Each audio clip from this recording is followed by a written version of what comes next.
할렐루야. 10월의 마지막 금요일입니다.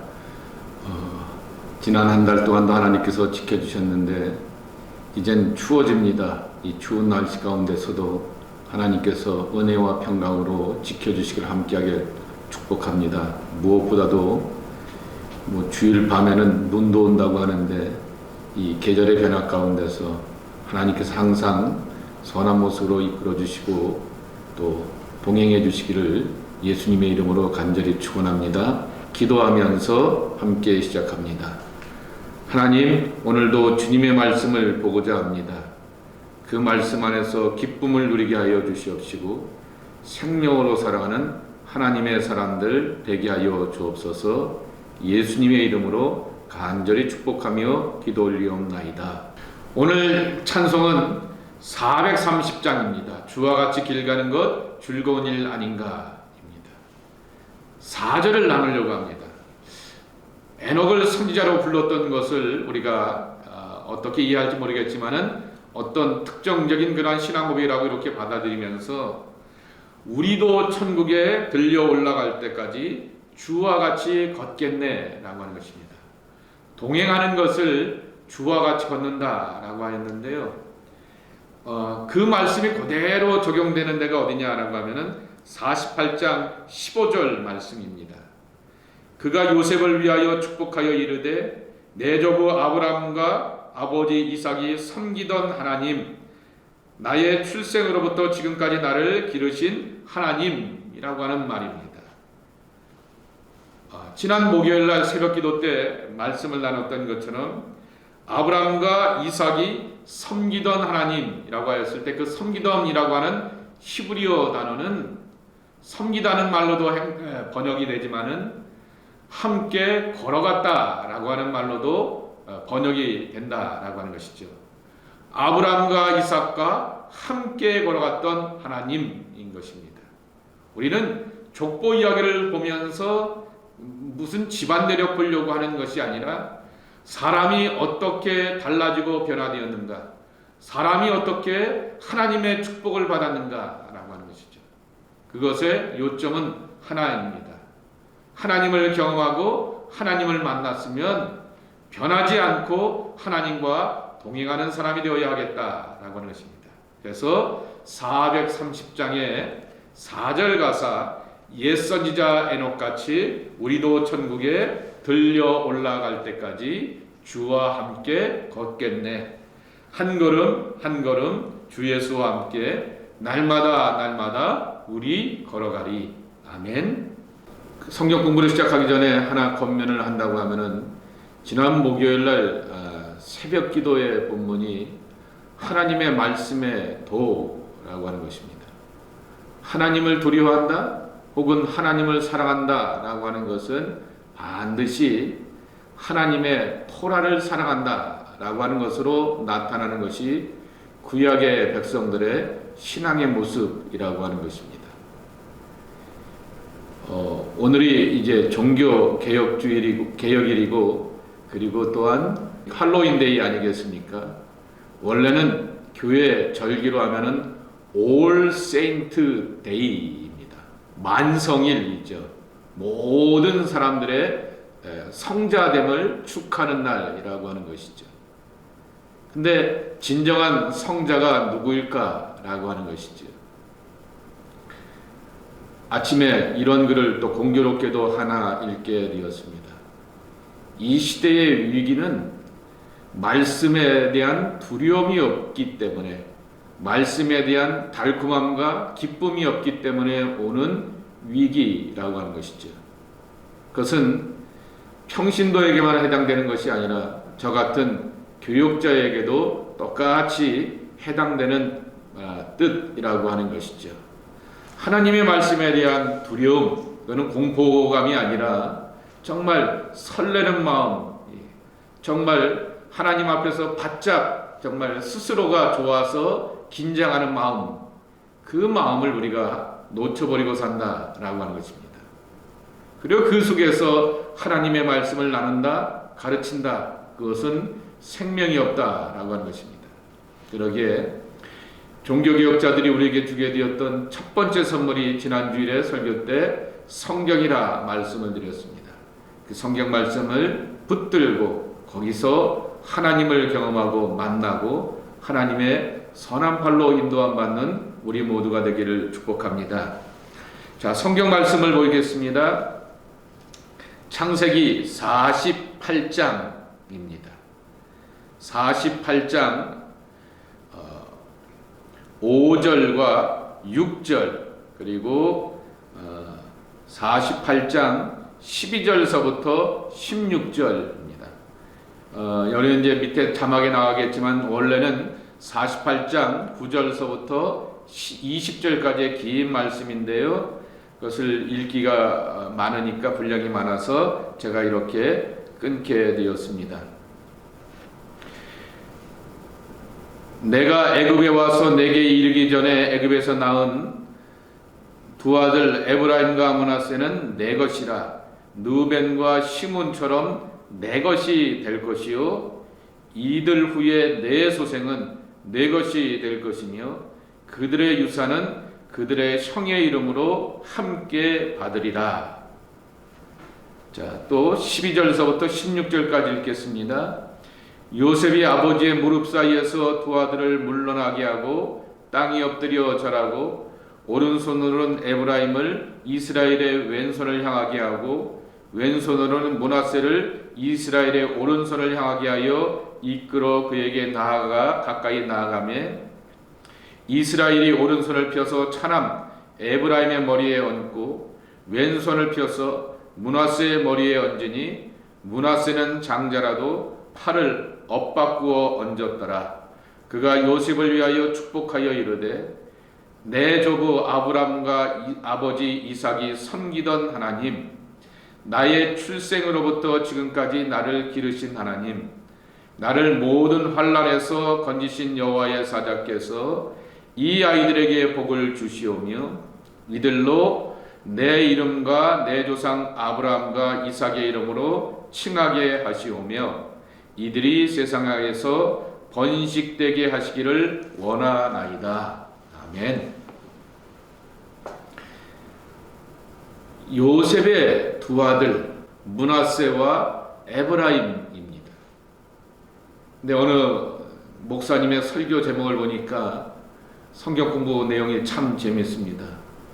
최초의 오피셜한 혼혈인 이렇게 표현해 놓았습니다.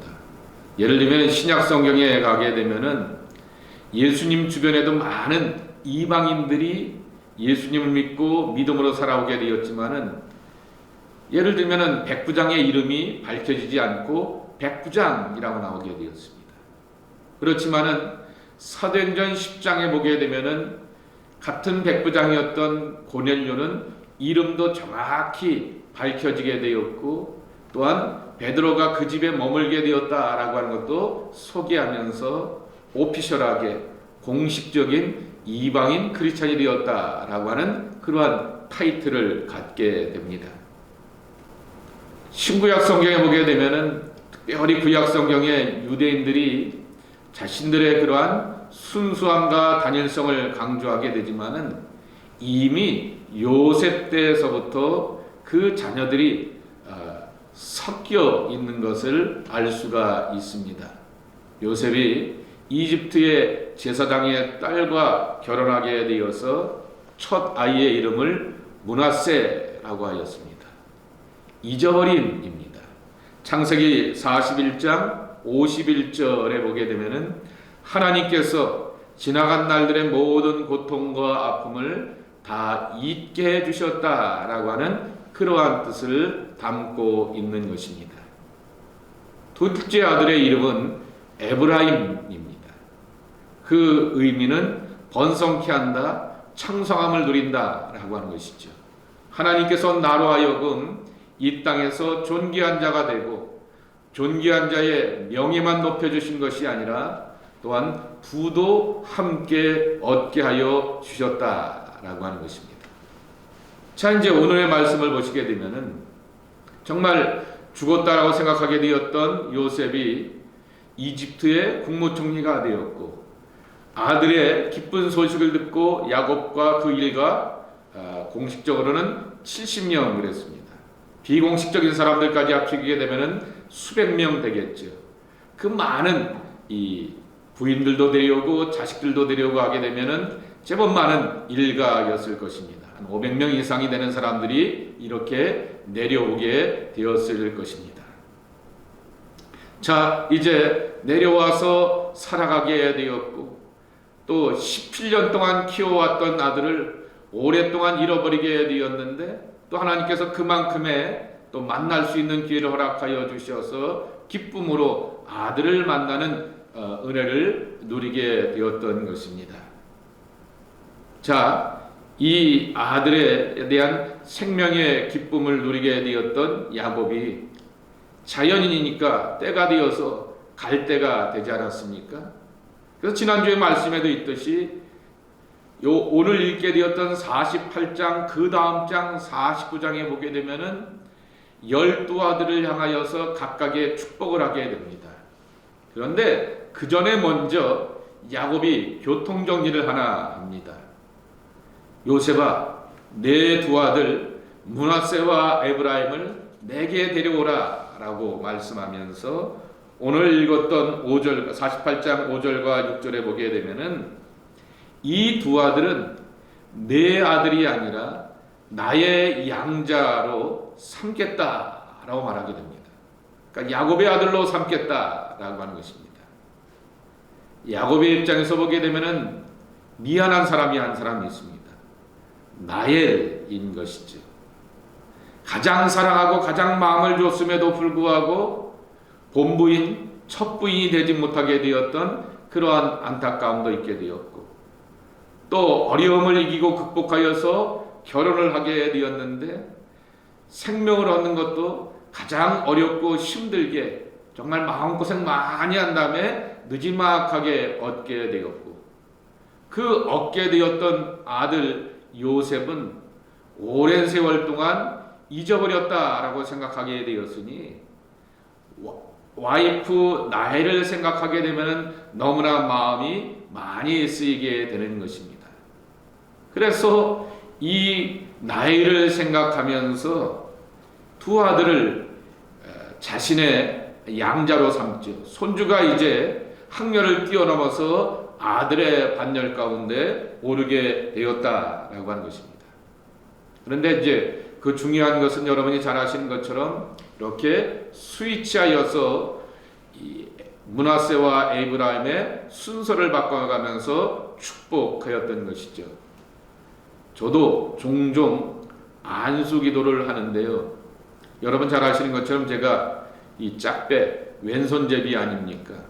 그래서 저는 할 수만 있으면 공적인 예식 가운데서 의식적으로 누군가를 축복하고 안수하려고 할 때는 오른손을 얹고 기도하는 그러한 습관을 들이게 됩니다. 그러나 그러한 의식을 깜빡하고 무의식적으로 하게 되었을 때 왼손이 이렇게 나가게 되죠. 이미 손을 얹었는데 어떡합니까? 그렇지만은 그때마다 요 본문을 떠오르게 됩니다. 하나님, 왼손이 문제겠습니까? 오른손이 문제겠습니까?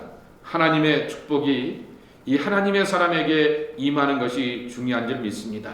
라고 하면서 그렇게 왼손 오른손 가리지 아니하고 안수하는 사람들을 향하여서 소중한 마음을 담아서 하나님의 축복을 간구합니다.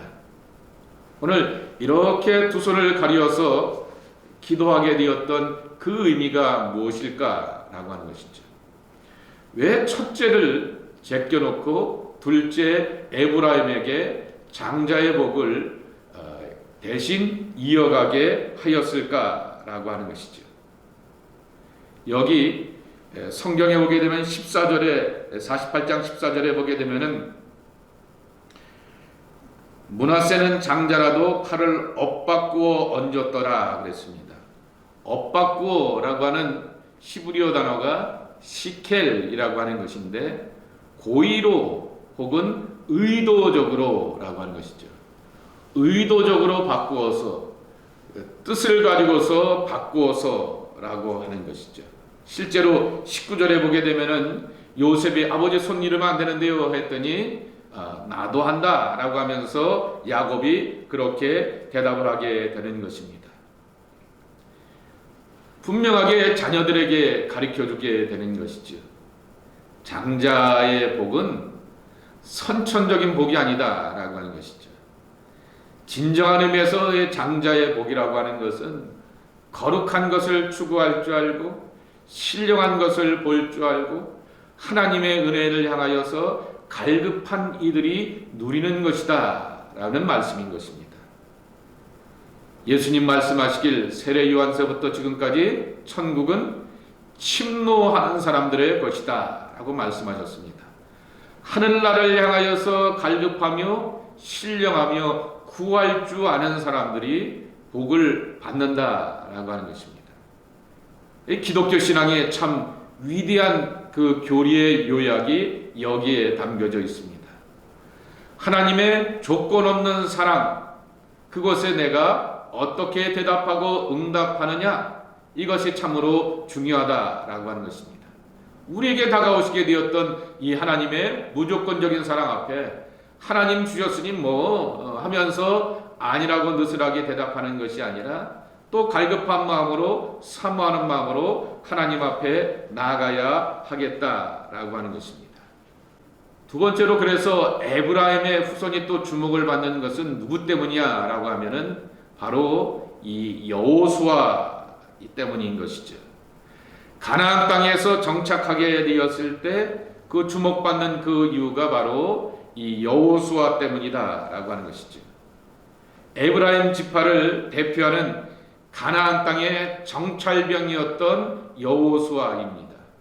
물론 모세의 눈에 들어서 그렇게 몸종으로 있게 되었지만은 그 지파를 대표하는 정찰병이었을 때 그 주변의 분위기를 다 부정적인 분위기를 제껴놓고 하나님이 우리와 함께 하시면 우리는 충분히 그 땅에서 갈 수 있고 살 수 있고 그들은 우리의 밥이다 라고 하는 아주 적극적이고 긍정적인 선언을 하게 됩니다.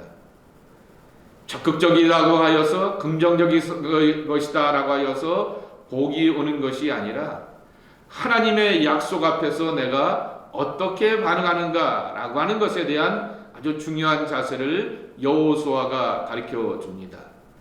거기서부터 픽업이 되었던 것이죠. 거기서부터 자라는 그러한 시작과 출발이 되었다라고 하는 것입니다. 이제 스크린에 두 가지의 도면이 나갈 것입니다. 이 시브리 민족의 계보, 지난주에도 함께 나가는 것인데요. 아브라함으로부터 시작하게 되어서 또한 요셉과 그의 아내 아스낫을 통하여서 므낫세와 에브라임으로 이어지게 되었던 그 집안의 이야기가 나오게 되고, 그리고 또한 이 장자의 복을 누리게 되었던 에브라임의 이야기가 쭉 나오게 됩니다. 에브라임의 지파의 쭉 이야기를 보게 되면서 여러분이 주목할 것은 눈과 여호수아 있죠. 여호수아를 부를 때 늘 눈의 아들 여호수아라고 하는 이름으로 불려지게 되었던 것입니다. 어찌 보게 되면은 아버지가 더 명망이 있는 사람이었기 때문에 아무개의 아들이라고 하는 이름으로 여호수아가 불렸는데, 그런데 그 아버지의 명망을 뛰어넘는 하나님의 은총과 복이 여호수아에게 임하게 되었다라고 하는 것입니다. 므낫세 지파를 보시게 되면은 큰 아들이었지만은 둘째 아들이 되어서 받는 복으로 살게 되었습니다. 근데 이 에브라임과 므낫세 지파의 이야기는 여호수아서와 사사기서를 보면서 우리가 주목해야 됩니다. 여호수아서는 가나안을 정복하는 것이고 사사기는 가나안에 정착하여서입니다. 그래서 가나안 땅을 정복하고 정착하는 것, 우리 마치 우리 이민자의 모습과 같지 않습니까? 1세대는 고생하여서 자녀들에게 기업을 주든지 좋은 대학을 공부시켜서 여기서 살 수 있고 또 할 수 있는 배경을 만들어 주게 됩니다. 그런데 2세, 3세가 어떻게 살아가느냐라고 하는 것은 자녀들의 몫인 거죠. 그런 맥락에서 보게 되면은 요셉의 두 아들 에브라임과 므낫세는 굉장히 우리에게 있어서 심사숙고하면서 지켜보아야 될 것입니다. 가나안에 살아갈 때 에브라임의 후손이었던 눈의 아들 여호수아가 이스라엘의 지도자가 되어서 활약하게 되었던 그 모습을 우리가 배워가야 하는 것이고요. 근데 그 다음에는 성공 이유가 중요한 것처럼 가나안 땅에 정착하고 땅을 배분받은 다음에 참으로 어려운 이야기들이 많이 있습니다. 예를 들면은 이제 므낫세 이야기를 하게 되면은 므낫세의 아들 가운데 하나였던 마길은 길르앗 지역을 전쟁 가운데서 이기게 되었고 여호수아를 통하여서 그 땅을 배분받게 되었습니다. 그런데 거기에 보게 되면은 슬로보앗의 집안에는 아들이 없고 딸들만 있기에 따져들게 되죠. 우리에게는 남자가 없다라고 하여서 왜 하나님의 약속의 상속을 받지 못합니까? 라고 하면서 우리에게도 분깃 몫을 달라라고 요청하게 되어서 그것이 합당하게 여겨져서 땅을 받게 되는 그러한 경우를 보게 됩니다.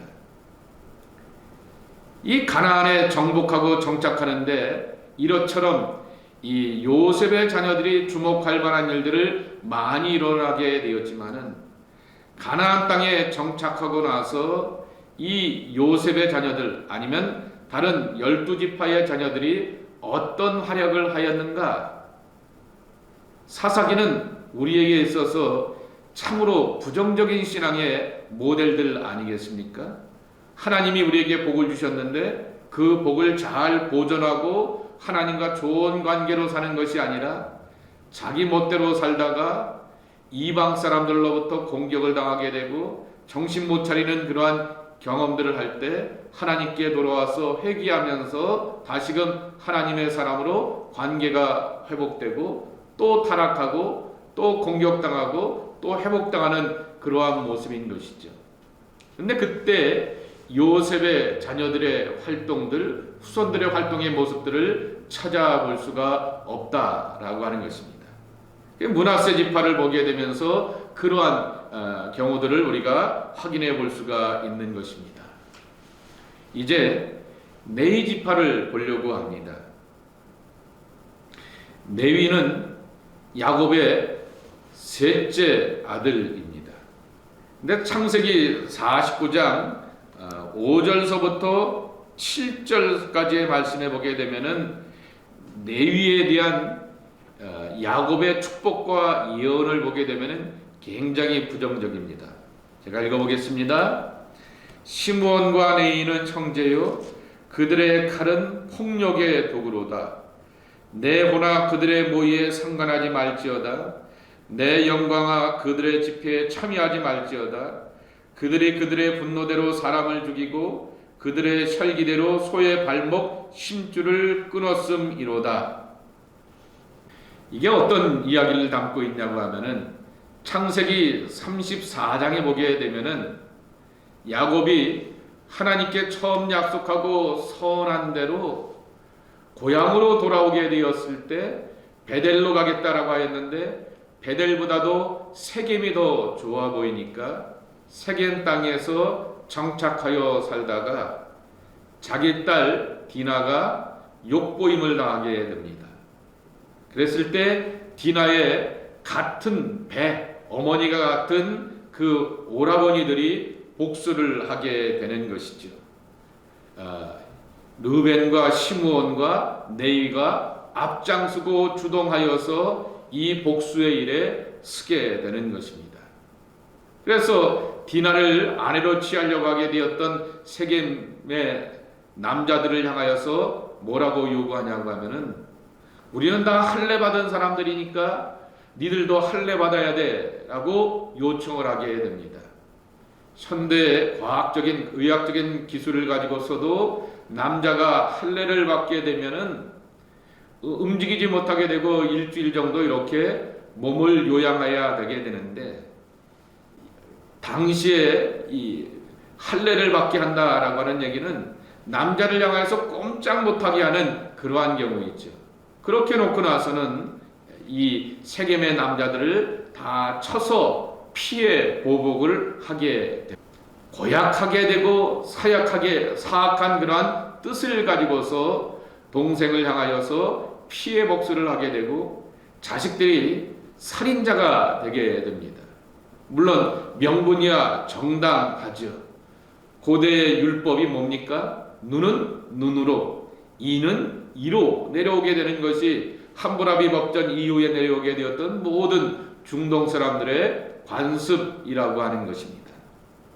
그러니 그러한 관습에 따라서 동생을 향하여서 부끄럽게 하게 되었던 세겜 사람들을 향하여서 죽임이 정당하다라고 말할 수 있게 되지만은, 야곱은 하나님의 은혜로 사는 사람이었고, 이 환도뼈가 부러져서 자기는 장군으로서 족장으로서 앞에 서는데 엄청난 제약이 있음에도 불구하고 하나님의 은혜로 잘되고 번성함을 누리는 것을 확인하게 되었는데, 자식들이 그런 아버지를 통하여서 신앙의 교훈들을 깨닫지 못하게 되고 하나님의 은혜로 살지 못하게 되며 도리어 피해 보복의 사람이 되니까 안타까워하게 되었던 것이죠.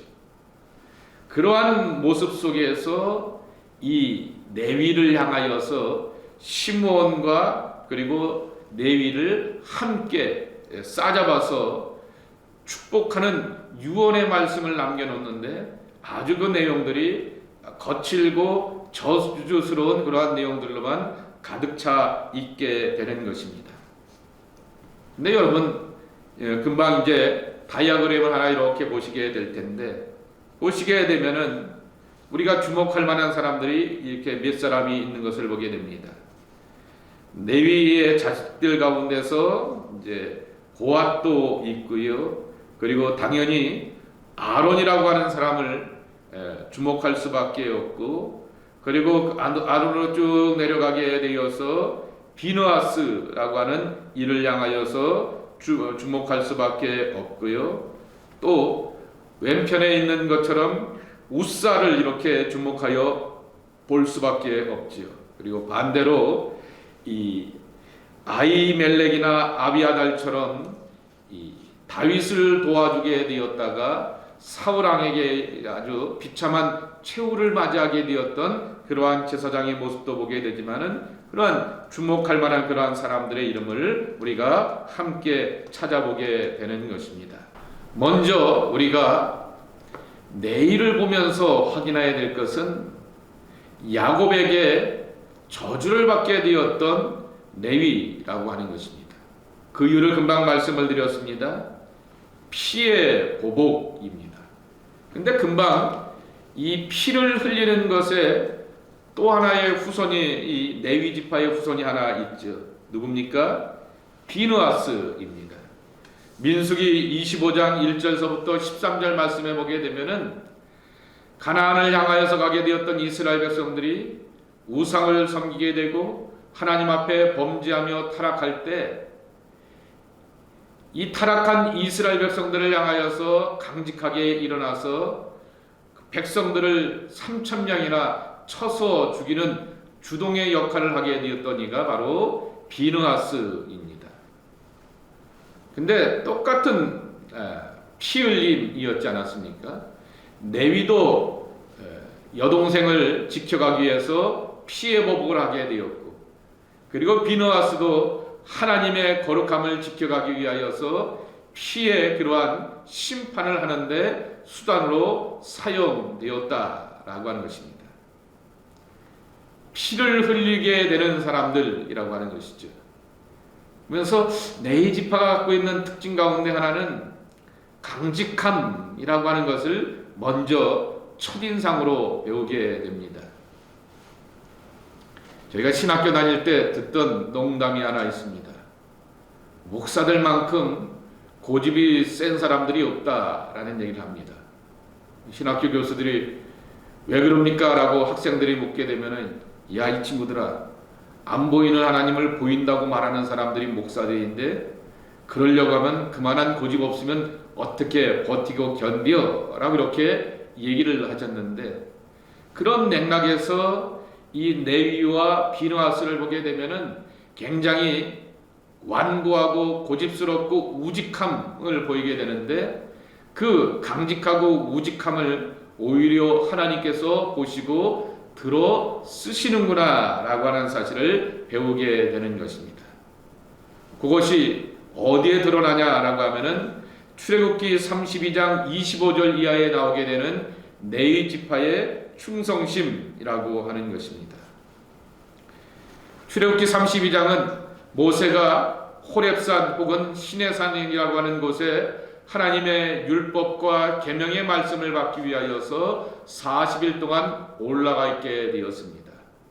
그랬더니 산 아래 이스라엘 백성들이 타락하고 범죄하여서 우상을 만들어 놓고 이 금송아지 앞에다 이게 하나님이다 라고 하면서 받들고 섬겨가게 됩니다.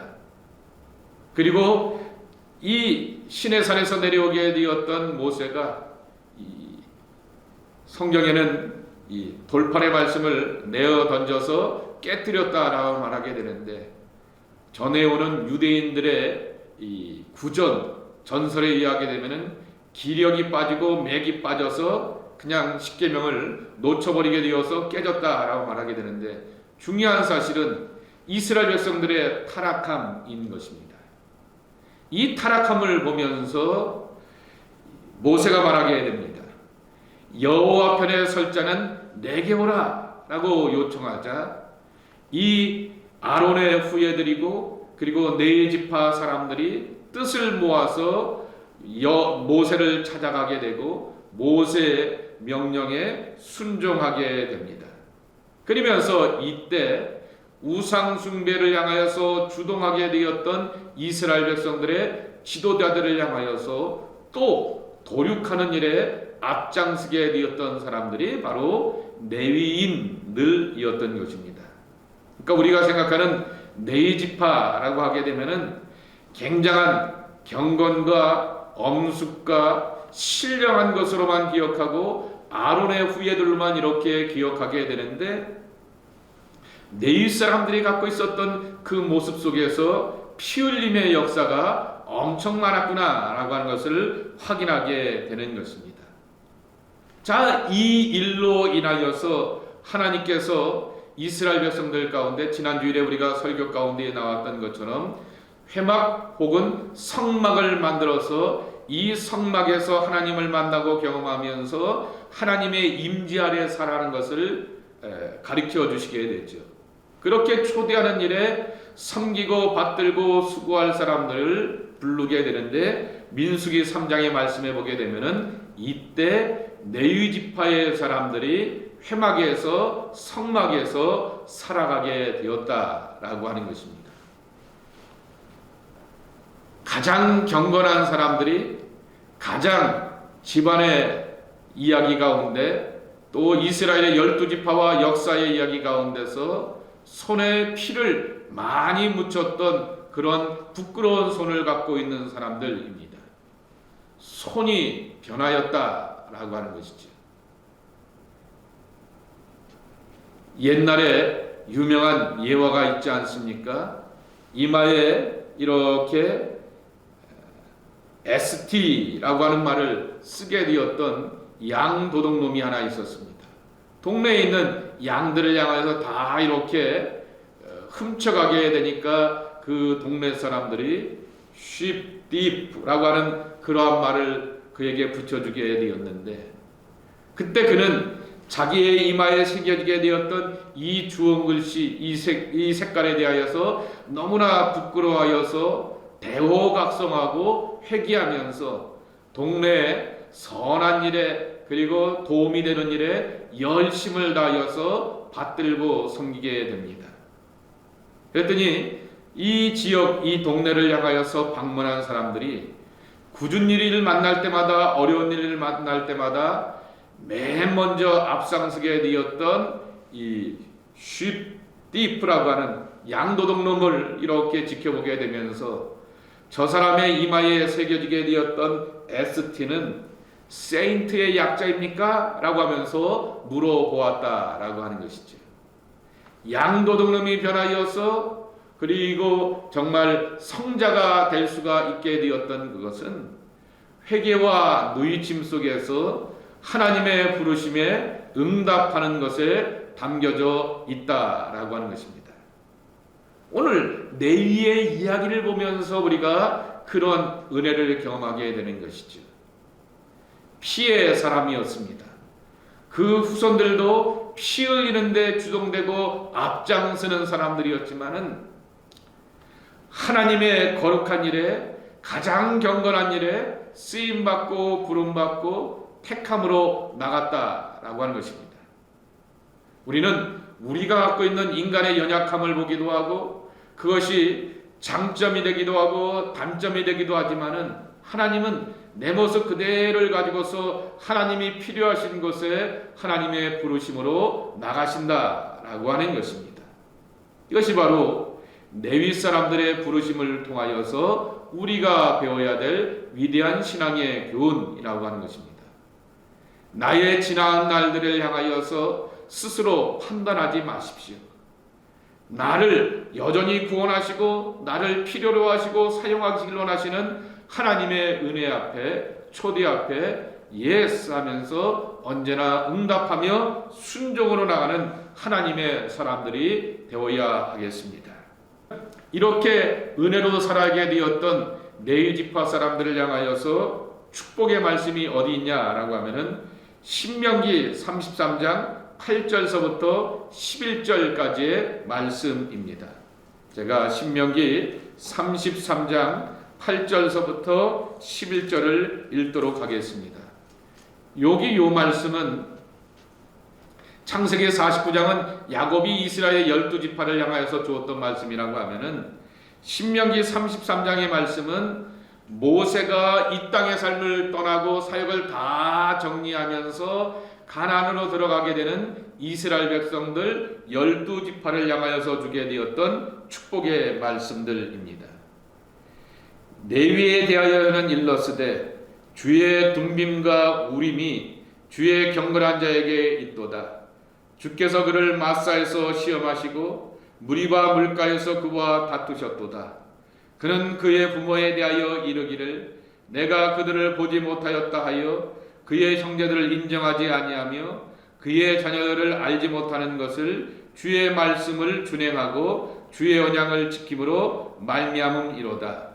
주의 법들을 야곱에게 주의 율법을 이스라엘에 가르치며 주의 앞에 분향하고 온전한 번제를 주의 제단 위에 드리리로다. 여호와여 그의 재산을 풍족하게 하시고 그의 손의 일을 받으소서. 그를 대적하여 일어나는 자와 미워하는 자의 허리를 꺾으사 다시 일어나지 못하게 하옵소서라고 하는 그러한 축복을 받게 됩니다. 무리바에서 이스라엘 백성들이 불신앙과 불순종 가운데 있을 때 하나님의 백성의 사람이 되어서 하나님 편에 서고 모세 편에 서서 하나님의 일에 앞장서는 일에 그들이 서게 되었다라고 하는 것입니다. 그것은 부모들도 하지 못하게 되었던 그 일들에 대하여서 그들이 자청하여서 결단하였다라고 하는 것입니다.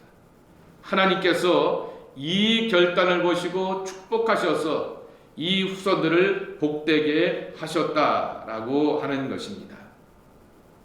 그러며 그들에게 주셨던 일들이 있습니다. 바로 번제를 주의 단 위에 드리는 일을 할 것이다 라고 하는 것이죠. 가장 거룩한 일에 쓰임받는 하나님의 사람들이 된다라고 하는 것이죠. 그리고 이 가장 거룩한 일을 행하는 일에 대하여서 행여나 누가 방해를 하거나 미워하게 되었을 때 그들을 하나님께서 꺾으시고 일어나지 못하게 하셔서 내 사람들을 지키시는데 내 사람들이 의롭고 잘났기 때문인 것이 아니라 하나님의 거룩한 일을 지켜나가기 위하여서 그렇게 하시겠다라고 말씀하여 주고 있는 것입니다. 네 번째로 레위 지파를 향하여서 주시게 되었던 또 한 가지의 복이 있습니다. 신명기 10장 8절과 9절 말씀에 보게 되면은 가나안 땅으로 가기 전에 이미 모세가 레위 지파를 향하여서 땅의 분배 가운데서 분깃을 정하게 됩니다. 레위는 그 형제 중에 분깃이 없으며 땅에 분배가 없다라고 하는 것이고, 기업이 없고 내 하나님 여호와께서 그에게 말씀하신 같이 여호와가 그의 기업이니라 라고 말씀하여 주셨습니다.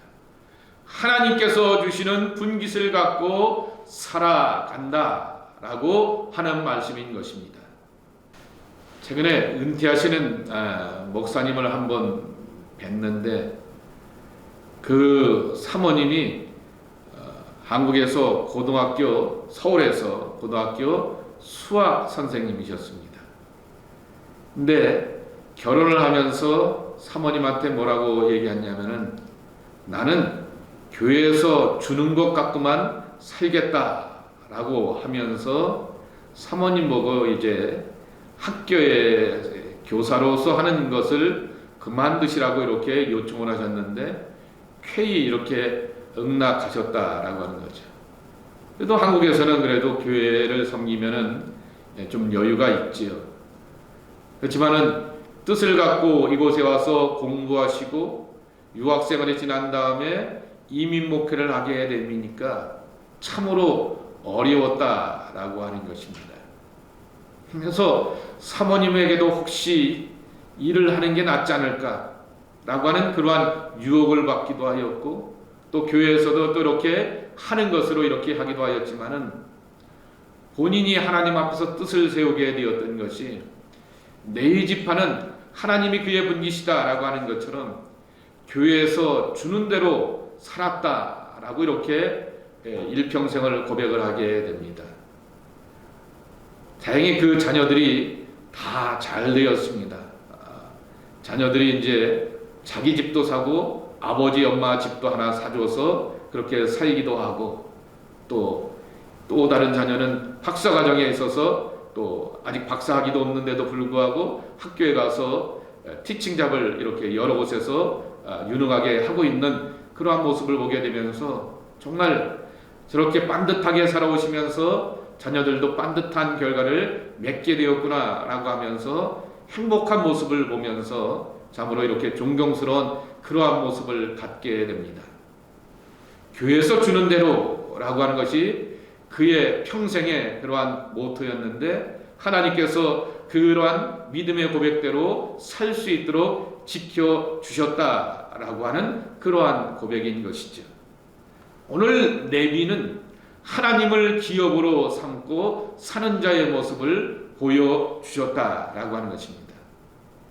이러한 과정 가운데서 우리가 놓지 말아야 될 것은, 레위 집안에 있는 사람들은 피비린내가 나는 사람들이었고 피 흘림이 많았던 그러한 사람들이었다라고 하는 것입니다. 그러한 레위 지파의 사람들을 가지고서 하나님의 거룩의 일들을 맡겨 놓았다라고 하는 것입니다. 근데 여기서 하나 주목할 것이 하나 있습니다.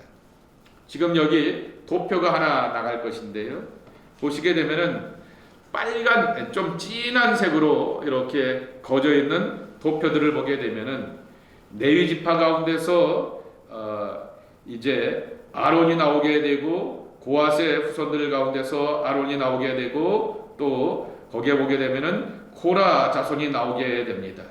그리고 이쪽으로 가시게 되면은 아론의 아들 가운데서 나답과 아비후의 모습도 함께 지켜볼 수가 있습니다. 여기서 우리가 배우는 것이 있죠. 고라 자손이 민수기 16장의 말씀에 보게 되면은 모세를 향하여서 반역하게 되었다가 죽임을 당하게 되었던 것을 알게 됩니다. 나답과 아비후는 하나님께서 허락하시게 되었던 그 제단 내에 자신들이 임의로서 제단을 만들어 놓고 뜻을 갖고 살려고 하게 되었다가 불에 타 죽는 그렇게 심판을 당하기도 하였던 것을 우리가 경험하게 되는 것이죠. 그러니까 가장 경건하다라고 하는 그 말의 뜻은 가장 긴장하고 조심하며 살아야 된다라고 하는 것이죠. 하나님과 밀접하고 하나님과 관계를 깊이 맺고 있다라고 할 때 하나님을 향하여서 아는 것만큼 철저하고 철두하게 하나님의 마음의 중심을 가지고 살아가야 한다라고 하는 사실을 배우게 되는 것입니다. 또 한 가지 도표를 보시기 바랍니다. 이 마지막 그림에 보게 되면은 이스라엘 백성들이 여호수아를 따라서 가나안 땅에 정착하게 되었을 때 레위 지파가 정착하게 되었던 그 내용들을 쭉 보게 되는 것입니다. 그 보시게 되면은 요단강 서편과 요단강 동편에 이렇게 서로 이렇게 정착하게 되는데 서편의 세 개, 동편의 세 개 이렇게 도피성들이 있습니다. 이 도피성을 관리하는 책임을 누가 졌냐라고 하면은 레위 지파가 지게 되었습니다. 그러게 되면서 도피성도 관리하게 되면서 백성들 속에서 함께 살게 하였다라고 하는 것이죠. 여기에 아주 이 레위 지파가 갖고 있는 자세와 태도를 보여주고 있는 것이죠. 가장 경건하고 엄숙하게 살아야 될 레위 지파의 사람들, 그래서 다른 지파의 사람들은 땀 흘리고 노동하고 수고하여서 땀의 대가를 가지고서 수확을 거두지만은 레위 지파는 그것들을 하지 못하게 하였죠. 물론 그들에게도 땅을 주어서 자생을 하게 되었지만은 대가를 남기거나 이윤을 남기는 일에 그들을 향하여서 허락지 않게 하였다라고 하는 것입니다. 그런데 이 도피성, 죄된 사람들이 살고 있는 곳에 그들과 함께 머물게 하였다라고 하는 것입니다. 그리고 그들을 이 백성들이 살아가는 그러한 삶의 자리 가운데 함께 있게 하였다라고 하는 것입니다. 제가 종종 교육자는 교인과의 관계 속에서 어떻게 살아야 됩니까? 라고 할 때마다 옛 성현의 이야기를 떠오르게 됩니다. 불각은 불가원입니다. 지나치게 가까워서 자신의 중심과 믿음을 잃어버리게 되고 하나님 앞에서 바짝 긴장하는 것을 잃어버리면 안 되기 때문에 불가근이라고 하는 것입니다. 근접하지 말라라고 하는 것이죠. 그러나 불가원입니다. 성도의 삶과 형편을 이해하지 못하게 되면서 어찌 그들의 문제와 고민과 아픔을 하나님 앞에 중부하며 그들의 제사를 하나님 앞에 연락할 수 있겠는가라고 하는 것이죠. 제사장들과 레위 지파는 성막의 사람들이었고 이스라엘 백성들이 해결해야 될 도피성의 문제를 해결하는 사람들이었지만은 그러나 그들의 경건과 엄숙함은 백성들의 진영 가운데서 이루어지게 하였다라고 하는 것입니다. 이 레위 지파의 길을 우리가 보게 되면서 하나님의 전적인 은혜 가운데서 신실함과 진실함으로 살아가는 우리 모두가 되어야 하겠다라고 하는 것입니다. 이제 다음 주는 유다 지파를 살피려고 합니다. 유다 지파를 살피려고 하면은 세 분의 중요한 인물을 꼭 헤아려 봐야겠죠. 첫째로는 유다이고요. 또 한 분은 바로 다윗이고요. 당연히 꼭 보고 주목해야 될 분은 예수님인 것이죠. 이 유다 지파의 이야기를 통하여서 또 우리 안에 예수의 피가 흘러가면서 하나님의 거룩한 상속자의 나의 모습을 다시 한번 확인해보는 축복된 시간 되기를 원합니다. 기도하고 마치도록 하겠습니다. 하나님 아버지, 오늘의 말씀을 통하여서 요셉 지파의 이야기를 보게 되었습니다. 요셉의 후손들이 야곱의 양자가 되어서 가나안 땅에 정착하는데 주도적인 역할을 하게 되었고 사사시대 때 활동하는 모습을 보여주게 되었지만은 그 이후에 흐지부지 흩어지게 되었던 그 모습들을 보게 되면서 하나님의 축복이 두고두고 이어지는 것이 참으로 어렵고 귀한 모습인 것을 배우게 됩니다. 간절히 바랐고 기도하고 간구하는 것은 나의 믿음보다 더 값지고 소중한 믿음을 가지고서 하나님을 찾고 의지하는 우리의 자녀들 되게 도와주시옵시고 주님의 복을 두고두고 받는 축복의 후손들이 되게 하여 주시옵소서. 네이 지파의 피 흘림의 그 부끄러움들 하나님이 감싸주시고 덮어주시고 불러주시게 되니 새로운 사명과 부르심으로 나가게 됩니다. 하나님, 레위와 그 집안의 강직함을 사용하여 주셨듯이 저희들의 모습들을 부르시고 사용하여 주셔서 오직 하나님 영광 돌리는 데 쓰임받는 우리 모두가 되게 하여 주시옵소서. 예수님의 이름으로 간절히 축복하며 기도 올리옵나이다. 아멘.